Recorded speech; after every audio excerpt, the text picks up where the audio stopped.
محترم دا یو داسې عمل دی چې کلم یو انسان دا عمل وکړي د دې عمل په برکت باندې رب العالمین د انسان تمام گناهونه معاف کوي. حضرت ابو هريره رضی الله تعالی عنه فرمایي چې کوم یو انسان د جمعې په شپې باندې د سورې دخان تلاوت وکړلو غفر له چې سحر را پاسي نو دې انسان ته بخښنه شوي، یعنی دې انسان ته به بخښنه وشي.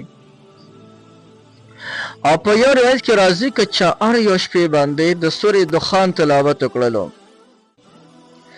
یستغفر له 70,000 ملکین، وی تر د سحر پورې به د دې انسان دپاره او یا زر ملائک د مغفرت دعاګانې کوي، یا الله دا کس معاف کوي، یا الله دې کس ته بخښنه وکړي.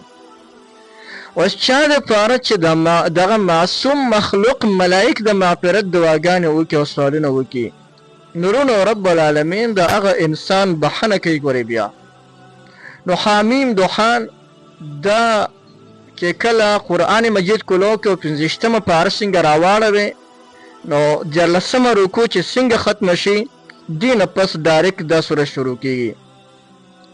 نو کوشش وکړو ان شاء الله چې دا سورې دخان چې دا کم تلاوت دی نو دا به ان شاء الله چې د جمعې په شپې باندې خامخا کوو، فضیلت ډېر زیات دی.